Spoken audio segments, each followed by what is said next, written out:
वंदे मातरम। आप देख रहे हैं नेटवर्क 10, आपके साथ मैं हूं शिवानी मिश्रा। बहुत स्वागत है आप सभी का बिहार झारखंड के इस खास बुलेटिन में। बिहार झारखंड की खबरों की ओर रुख करेंगे। इससे पहले बड़ी खबर से आपको रूबरू करा दे। रूस यूक्रेन जंग पर प्रधानमंत्री नरेंद्र मोदी की बैठक। यूक्रेन जंग पर प्रधानमंत्री की उच्च स्तरीय बैठक जारी है। रूस यूक्रेन जंग पर प्रधानमंत्री की ये 5वीं बैठक है। खार्किव और कीव में रूस की भारी बमबारी जारी है। यूक्रेन में लगातार हालात बिगड़ते हुए नजर आ रहे हैं और इसी बीच में रूस यूक्रेन जंग पर प्रधानमंत्री नरेंद्र मोदी की बैठक। यूक्रेन जंग पर प्रधानमंत्री की उच्च स्तरीय बैठक है। रूस यूक्रेन जंग पर यह 5वीं बैठक है देश के प्रधानमंत्री नरेंद्र मोदी की। खार्किव और कीव में रूस की भारी बमबारी लगातार जारी है और हालात यहां पर बिगड़ते हुए नजर आ रहे हैं, जिसके मद्देनजर देश के प्रधानमंत्री नरेंद्र मोदी 5वीं बार ये बैठक लेते हुए नजर आ रहे हैं।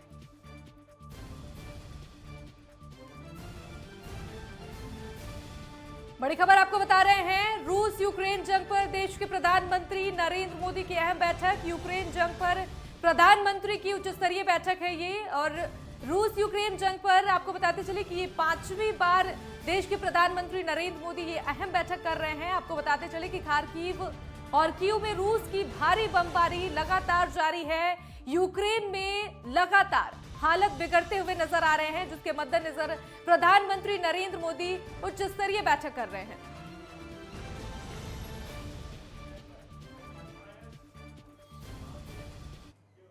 और वहीं झारखंड विधानसभा में कल झारखंड सरकार वित्तीय वर्ष 2022 और 2023 का अपना बजट पेश करेगी। लिहाजा बजट पेश करने के पहले आज वित्त मंत्री रामेश्वर उरांव ने आर्थिक सर्वेक्षण की रिपोर्ट सदन के पटल पर रखा। बता दें कि कल पेश किए जाने वाले बजट को लेकर प्रतिक्रियाएं भी आनी शुरू हो गई हैं। आजसू प्रमुख सुदेश महतो ने कहा कि सरकार पिछले साल की ही बजट को पूरी तरह से खर्च नहीं कर पाई है और ऐसे में सरकार की जवाबदेही बनती है कि वो बजट की राशि कैसे खर्च करेंगे। इधर भारतीय जनता पार्टी ने कहा कि इस सरकार को कोई अधिकार नहीं है नया बजट लाने का, क्योंकि ये पहले की राशि खर्च नहीं कर पाए हैं। हालांकि ये संवैधानिक व्यवस्था है, इसलिए बजट लाना पड़ेगा। वहीं कांग्रेस की तरफ से कहा गया कि झारखंड के विकास के लिहाज से ये बजट बनाया गया है और निश्चित तौर पर जो बजट पेश होगा वो राज्य के विकास में अहम भूमिका निभाएगी। अलग-अलग मंत्रालय अपना जो प्रोविजन रखेंगे उसमें महिलाओं का विशेष ध्यान किया जाएगा। मुझे मेरे पास है, मेरी अपेक्षा है कि झारखंड जनमानस को केंद्रित करते हुए और झारखंड के प्रगति को ध्यान में रखते हुए ये आए, ऐसी अपेक्षा कर सकते हैं। लेकिन कल दिखेगा कि सरकार किन किन स्तर पर उनका निर्णय और उनका बजट किधर जाता है। इससे पहले कि पिछला बजट और पिछले कमिटमेंट को भी पूरा करके सामने लाना चाहिए। दोनों ही चीज़ होनी चाहिए। आगे आने वाले साल का जो बजट हो या फिर योजनाएं हैं उनके बारे में सरकार उल्लेख करे, लेकिन पिछला जितना कमिटमेंट, पिछला बजट कहाँ कितना दूर हम आगे बढ़ पाए या सक्सेस हुए कि नहीं, कितना सरेंडर हम किए हैं, इसकी जवाबदेही भी सरकार को लेनी चाहिए। देखिए, मैंने आपको कहा कि इनके जो प्रमुख विभाग हैं जिनकी उपलब्धियां मेरे पास है, अभी अगर आप देखेंगे तो किसी ने 30% खर्च किया, किसी ने 40% खर्च किया है और सभी लोग मार्च लूट की तैयारी में हैं कि मार्च में जैसे समय आएगा तो मार्च लूट का जो है फिर से फितरत चल जाएगा। तो ऐसी सरकार जो कि अपने राशि को खर्च नहीं करती है, उसको अगला बजट पेश करने का क्या अधिकार है। लेकिन संवैधानिक एक प्रक्रिया है कि बजट नहीं आएगा तो उस हेड में खर्च नहीं हो सकता है, तो बजट तो आएगा ही। लेकिन इस सरकार से वित्तीय प्रबंधन के मामले में हम लोगों को कोई उम्मीदें नहीं है। देखिए, इस बजट को आम जनता का बजट होना यह तय है। अलग अलग मंत्रालय अपना जो प्रोविजन रखेंगे उसमें महिलाओं का विशेष ध्यान किया जाएगा। मुझे ऐसा पूरा भरोसा है। कुछ सुझाव अभी अब बजट आ रहा है, देख लें, कहीं अगर कमी कुछ रही होगी तो उसको सुधार लेंगे। लेकिन हर बात को तुष्टीकरण की तरफ और उसका ध्रुवीकरण करने वाले सवाल मैं मीडिया से भी चाहूँगी कि आप लोग कृपया इस बात को अब छोड़ दें। देश के सामने, राज्य के सामने जाति धर्म से बढ़ करके मुद्दे हैं। आज महंगाई, बेरोजगारी, आप लोगों के पॉकेट में भी जब तेल भराने के लिए हाथ डालते होंगे तो आप लोग को भी कष्ट होता होगा। और झारखंड विधानसभा के बजट सत्र के तीसरे दिन आज सदन में कांग्रेस विधायक दीपिका पांडे सिंह ने पुरानी पेंशन योजना का मुद्दा उठाया। उन्होंने कहा कि नई पेंशन स्कीम में कर्मचारियों को काफी परेशानी हो रही है, जरूरी है कि पुरानी पेंशन योजना को लागू किया जाए। उन्होंने राजस्थान सरकार के लाए प्रावधान का हवाला दिया, जिस पर जवाब देते हुए वित्त मंत्री रामेश्वर उरांव ने कहा कि फिलहाल सरकार के पास ऐसा कोई भी प्रस्ताव नहीं है। हालांकि दीपिका उनके जवाब से संतुष्ट नहीं थी, लिहाजा मुख्यमंत्री हेमंत सोरेन ने दीपिका के प्रश्न के जवाब में कहा कि निश्चित तौर पर आपकी कर्मचारियों के प्रति चिंता लाजमी है। सरकार इस मामले में समेकित विचार करते हुए इसका अध्ययन कर नफा नुकसान और तमाम पहलुओं को देखेगी, उसके बाद ही विचार करेगी, क्योंकि ये काफी बड़ा विषय है। लोगों के सामाजिक सुरक्षा के लिए होती है। झारखंड में करीब 1 लाख, कोई भी योजना लोगों के सामाजिक सुरक्षा के लिए होती है। झारखंड में करीब 1,90,000 से ज्यादा सरकारी कर्मचारी हैं, जिसमें से 1,25,000 के आसपास ने 2004 के बाद अपनी सेवा की शुरुआत की है। इससे उन्हें बहुत परेशानी हो रही है और एक शिष्टमंडल, अभी मुख्यमंत्री जी की भी बात हुई, मुझे पूरा भरोसा है, अखबारों के माध्यम से यह बात आई थी कि शिष्टमंडल मुख्यमंत्री जी से मिला है और उनसे हमारी भी बात हुई, तो वो बहुत आशान्वित हैं। उस वार्ता में मुख्यमंत्री जी ने भी उन्हें आश्वस्त किया है कि यह लागू किया जाएगा। हाल में ही राजस्थान की सरकार में इसको लाया गया है।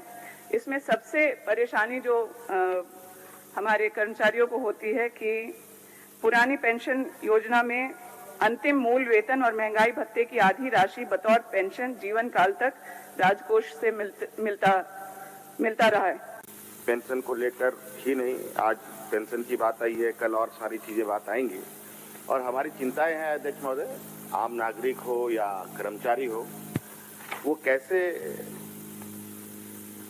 अपने आप अपनी जीवन को लेकर के भयभीत ना रहें, इसकी चिंता सरकार को बनी रहती है। और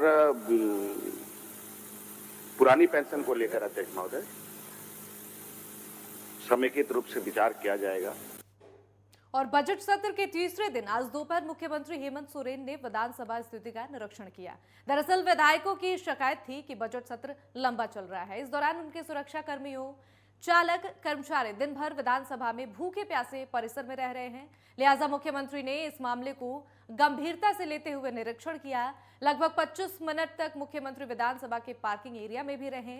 इस दौरान मुख्यमंत्री हेमंत सोरेन ने चालकों और सुरक्षा कर्मियों को हो रही असुविधा का जायजा लिया और सुरक्षा कर्मियों से भी मुलाकात की। हाउस दिन भर चलता है, रात भी हो जाती है और बजट सत्र चूंकि लंबा भी चलता है, इसको मद्देनजर ये बातें हम लोगों ने तय की थी। माननीय विधायक, मंत्रीगण और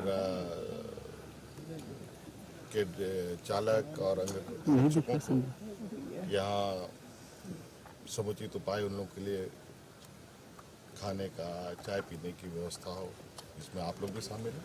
तो हमने पहले नहीं देखा था, वो देखना में आया था। तो झारखंड विधानसभा बजट सत्र का आज तीसरा दिन था और तीसरे दिन भी सदन के बाहर विपक्षी विधायकों ने सरकार के खिलाफ जमकर प्रदर्शन किया। भारतीय जनता पार्टी विधायक आज बरही के रुपेश पांडे और सिमडेगा के संजू प्रधान के हत्या मामले को लेकर सदन के बाहर सरकार का विरोध किया गया। भारतीय जनता पार्टी विधायकों ने मॉब लिंचिंग के शिकार दोनों की सीबीआई जांच कर हत्यारों को सजा देने की मांग उठाई। हाल ही में मॉब लिंचिंग के तहत किसी समुदाय विशेष के द्वारा कई लोगों की हत्या कर दी गई थी, जिसमें रुपेश पांडे भी शामिल हैं। पर यह दुर्भाग्य है कि सरकार इसे मॉब लिंचिंग नहीं मानती है। अगर सरकार इस मामले पर मॉब लिंचिंग के तहत कार्रवाई नहीं करेगी तो हम सीबीआई जांच की मांग उठाएंगे।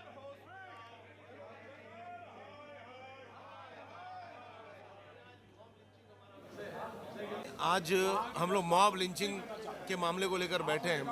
भारतीय जनता पार्टी का मानना है कि सरकार मॉब लिंचिंग का जो कानून लाई है उसे भी तुष्टीकरण के चश्मे से देख रही है, मुस्लिम तुष्टीकरण के चश्मे से। अब तबरेज मारा जाएगा तो सरकार के लोग कहेंगे कि मॉब लिंचिंग है, लेकिन कोई संजू प्रधान को अगर जिंदा जलाया जाएगा 6 से ज़्यादा लोगों के द्वारा, जिसकी रिपोर्ट पुलिस ने के फाइल में दर्ज है, अगर कोई 17 वर्षीय नौजवान रुपेश पांडे की पीट कर हत्या कर दी जाएगी सरस्वती पूजा के विसर्जन में, तो वो मॉब लिंचिंग नहीं है क्या?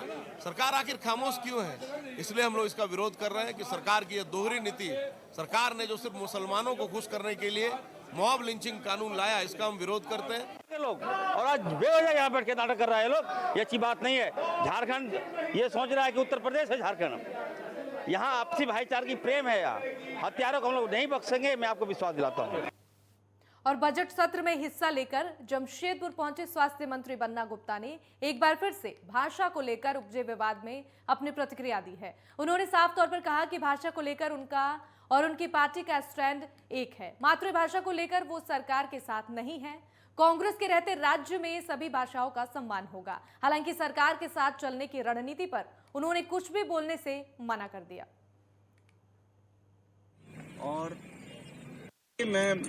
मेरा देखिए व्यक्तिगत मानना है कि मैं राष्ट्रभाषा और माँ भारती और मेरी पार्टी, तीन चीज पर मैं कतई समझौता नहीं कर सकता हूँ। और मेरा एकदम साफ मानना है कि सभी भाषा भाषी के लोगों का सम्मान होना चाहिए और स्थानीय स्तर पर भी जो भाषाएं हैं उनका सम्मान होना चाहिए। लेकिन माँ भारती और मातृभाषा का परित्याग करके ये किसी भी कीमत में ये हम इसके पक्ष में नहीं हो सकते।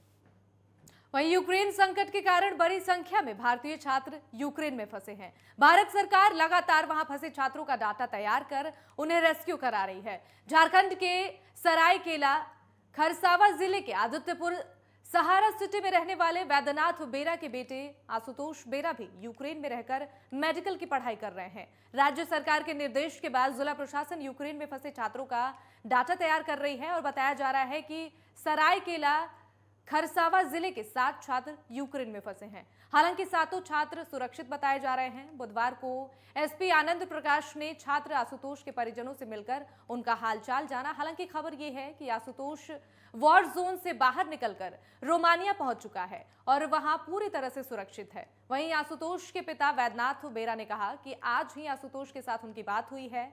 2 दिन बात नहीं होने की वजह से वो थोड़े चिंतित थे, लेकिन अब सब कुछ ठीक ठाक है। उन्होंने भारत सरकार से जल्द अपने बेटे की वापसी सुनिश्चित कराने की अपील की है।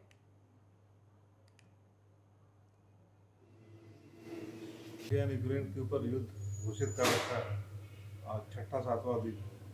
तो बहुत सारे भारत के लगभग 20,000 विद्यार्थी यूक्रेन में अध्ययनरत हैं मेडिकल ऑफिसर पढ़ाई में। तो इंडिया के लगभग हर स्टेट से कुछ ना कुछ बच्चे वहाँ पे हैं। और जहाँ मैं आया हूँ श्रीवास्तव जी के हैं, उनका लड़का भी आशुतोष बेरा जो है वो अब सेफ जोन में आ चुका है, रोमानिया में है। और जल्दी ही स्पेशल एयरक्राफ्ट से उसको इंडिया लाया जाएगा, दिल्ली या मुंबई लाया जाएगा। यूक्रेन और रूस के बीच भीषण युद्ध चल रहा है। इस बीच भारत यूक्रेन में फंसे अपने लोगों को बाहर निकालने की पूरी कोशिश की जा रही है। कई छात्र वापस लौट गए, जबकि बाकी को वापस लाने के लिए कोशिश की जा रही है। इस बीच यूक्रेन से भारत लौटी छात्रा और उनके परिजनों से भारतीय जनता पार्टी नेताओं ने मुलाकात की। बीजेपी प्रदेश अध्यक्ष दीपक प्रकाश, पूर्व सांसद अजय मारू, प्रदेश महामंत्री बालमुकुंद सहाय ने आज मोहराबादी में यूक्रेन से लौटी छात्रा और उनके परिजनों से मुलाकात की। इस दौरान उन्होंने छात्रा का हालचाल जाना और उसे किन परेशानियों से यूक्रेन में गुजरना पड़ा था, इसकी जानकारी भी ली। भारतीय जनता पार्टी के नेताओं ने कहा कि सभी लोगों को सुरक्षित भारत लाने के लिए केंद्र सरकार पूरी कोशिश कर रही है।